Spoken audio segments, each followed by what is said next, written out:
अहमद साहब, आपकी जो कंसल्टेटिव प्रोसेस था, उसके नतीजे में कौन से ऐसे खामियाँ, कमज़ोरियाँ सामने आई कि जिसकी वजह से हमें इलेक्ट्रॉनिक मशीन्स नहीं इस्तेमाल करनी चाहिए? बहुत शुक्रिया नदीम साहब। देखिए, जिस 2 दिन के कोर्स का हवाला दे रहे हैं, उसमें हमने वाकई ऑस्ट्रेलिया से एक एक्सपर्ट थे उनको, और एक सऊदी अरेबिया में बैठे हुए थे उनको, और फिर इंडिया के एक फॉर्मर चीफ इलेक्शन कमिश्नर को भी बुलाया था कि वो भी अपना एक्सपीरियंस उसमें बयान करें। तो ये सब कुछ वर्चुअल हो रहा था। कुछ हमारी अपनी भी तहकीक है। जो बुनियादी बात है, कम से कम बात जो है, मैं ये कहना चाहता हूँ कि अब हमारे पास मुश्किल से 2 साल से भी कम का अरसा है, और इस हफ्ते में जो 4 लाख से ज़्यादा वोटिंग मशीनें, इलेक्ट्रॉनिक वोटिंग मशीनें हैं, उनको प्रोक्योर करना, उनकी क्वालिटी एश्योर करना, और उनकी फिर पायलट टेस्टिंग करना, और फिर उनकी स्टोरेज और उसके ऊपर जो स्टाफ है उसकी ट्रेनिंग करना, ये सारा कुछ तकरीबन नामुमकिन है। ये उस सेमिनार में भी हुआ था, और मैं देख रहा था कि इलेक्शन कमीशन ने भी अपने जो 37 पॉइंट्स हैं उनके अंदर ये सारी बातें कही हैं कि लॉजिस्टिक प्रॉब्लम्स और ट्रेनिंग प्रॉब्लम्स हम इसको हल नहीं कर सकते। अगर आप इसे मान भी लें कि ये टेक्निकली ठीक है, ये होनी चाहिए, तो लॉजिस्टिकली ये इट्स इम्पॉसिबल। लेकिन टेक्निकली भी जो माहिरीन हैं वो हमें ये बताते हैं कि इसको मैनिपुलेट किया जा सकता है। थोड़ी सी मशीनों को मैनिपुलेट कर लें तो पूरे इलेक्शन के रिजल्ट्स पे असरअंदाज की हो सकते हैं। मैनिपुलेट करने के कई तरीके हैं। इंडिया की मशीन को किसी ने हैक करके बताया रेडियो डिवाइस के जरिए, इलेक्शन कमीशन ने उसे माना। फिर सोर्स कोड को मैनिपुलेट करके भी सॉफ्टवेयर जो उसके अंदर चिप पे होता है उसको भी किया जा सकता है मैनिपुलेट।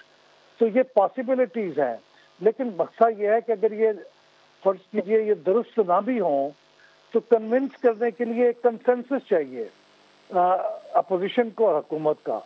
वो बिल्ड होता है कंसेंसस कुछ वक्त के साथ, अचानक बिल्डिंग हो जाता है। हिंदुस्तान में ये 22 साल में बिल्ड हुआ, उन्होंने बतदरीज इसको इम्प्लीमेंट किया। हम इसे करना चाहते हैं तकरीबन 22 महीनों में।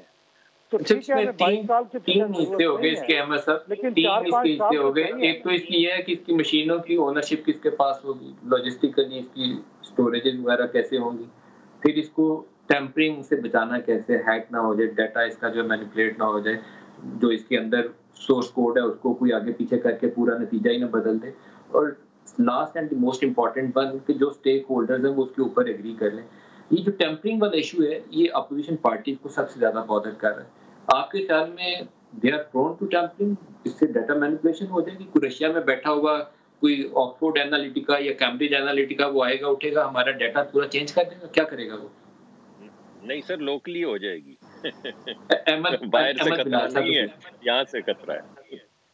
जी देखिए, होगा ये कि वो जो आपकी 4 लाख के करीब तकरीबन मशीनों की जरूरत होगी। अब इलेक्शन वाले दिन पूरी 4 लाख मशीनों को ऑडिट करना और ये देखना कि ये इनमें से कोई कंप्रोमाइज तो नहीं हो गई, ये बहुत ही मुश्किल काम होगा। और आपको सिर्फ करना यह है कि 200-300 मशीनों को उसके अंदर जो चिप है वो एक रेडियो डिवाइस के जरिए इस तरह से मैनिपुलेट करना है कि आप वोट किसी को डाल रहे हैं, लेकिन वो वोट किसी और को ट्रांसमिट हो रहा है, बावजूद इसके कि उसकी जो पेपर ट्रेल है उसमें वोट उसी का आ रहा है जिसको वो बंदा डाल रहा है, लेकिन जो एक्चुअल ट्रांसमिट हो रहा है वो डिफरेंट हो रहा है। यानी ये रिजल्ट जो पेपर के जरिए वेरीफाई होगा वो डिफरेंट होगा, लेकिन वो जब तक वेरीफाई होगा आप उसके प्रिलिमिनरी रिजल्ट्स अनाउंस कर चुके होंगे, फिर उसको कोई चैलेंज करेगा तो फिर एक प्रोसेस चलता रहेगा। तो इसके बारे में ये उसकी चिप को कंप्रोमाइज करने की एक पॉसिबिलिटी है।